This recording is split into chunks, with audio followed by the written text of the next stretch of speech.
Let's figure out the sine of 7 pi sixths using our unit circle. We're going to be looking at several other values too, so you get really good at this. Starting with 7 pi sixths though, I notice that I've got that denominator of 6. So the first thing that I'm going to do is to place this on my unit circle and figure out where this lands me. Now I'm going to be starting on the positive x-axis here at 0, and I'm going to travel counterclockwise around my unit circle. And I'm going to travel over here to pi, but I'm going to think of pi in terms of sixths. So pi is the same as 6 pi sixths.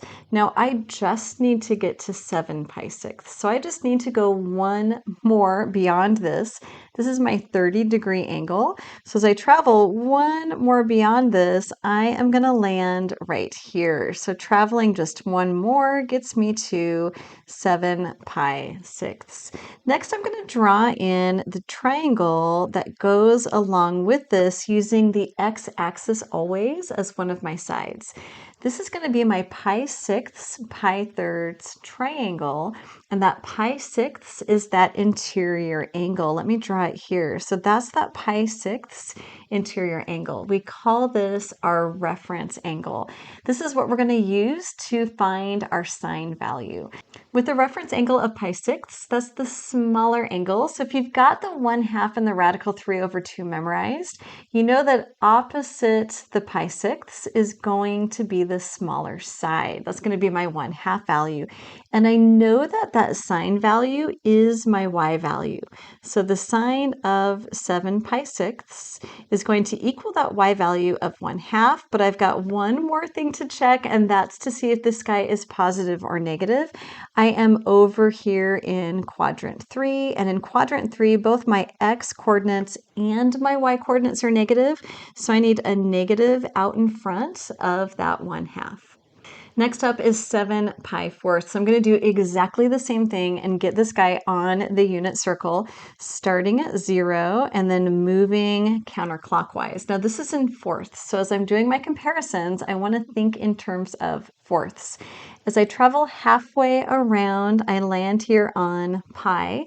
But in terms of fourths, pi is equivalent to 4 pi fourths. So I'm still a little ways away. Let's continue to travel around counterclockwise with one full rotation, which would be a 2 pi. Now 2 pi, if I get this guy into fourths, is equivalent to an 8 pi over 4. I am so super close. I just need to back up 1 pi fourths increment, and that's going to land me right here in the fourth quadrant. So I've landed right here at 7 pi fourths. Let's go ahead and put in that triangle, and the triangle is going to use the x-axis as one of my sides. This is going to give me my reference angle, and of course this is going to be a 45-45 or a pi fourths triangle with a reference angle of pi fourths. That's that angle there between where I landed and the x-axis. This time I am looking for a cosine, and that cosine is equal to my x value. Well, it doesn't matter because it's a pi fourths triangle, but the sine does matter.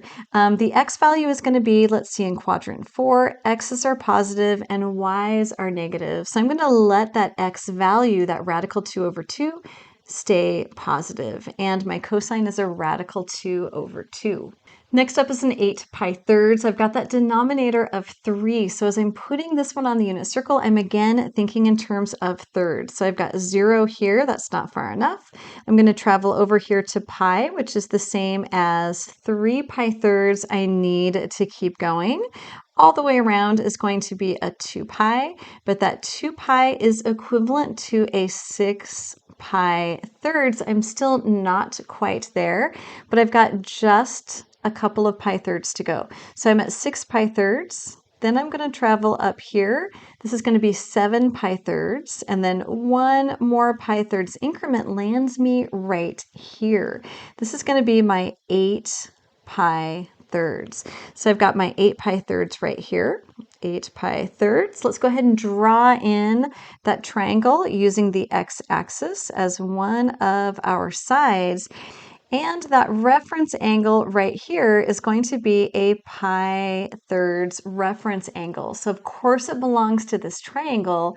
I want my sine value, which is my y value. So the sine of 8 pi thirds is going to be that y value, the larger of the two this time, which is my radical 3 over 2.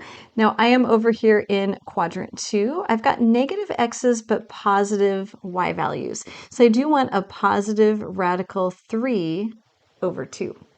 Next up is the cosine of negative 9 pi halves. Now first up, because of that negative angle, as I start here at 0, I'm going to travel in the opposite direction.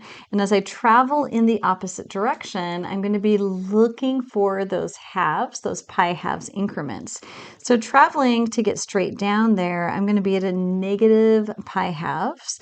And then over here is going to be a negative pi. And then over here, it's really helpful to have these quadrantial angles memorized. They're the angles that land us on one of our axes.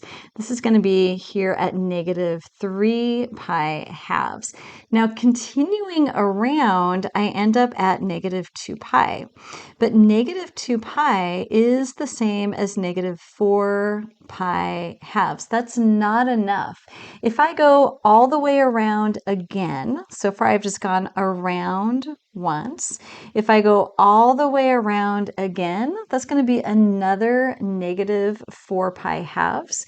I can think of that as a negative 8 pi halves. Now I am almost there. I just need to travel one more pi halves in the negative direction. And as I travel one more pi halves in the negative direction, I'm going to land right here at this point. So I can put a comma here, negative 9 pi halves. Now I've landed on that point, which is on my unit circle on the y-axis. So this point has an x-coordinate of 1 and a y-coordinate of negative 1. Now we were looking for the cosine of that angle. So the cosine of negative 9 pi halves is going to be that x value, which is equal to 0. This next one is for you. I want you to pause the video, see what you can do, and then catch back up with me.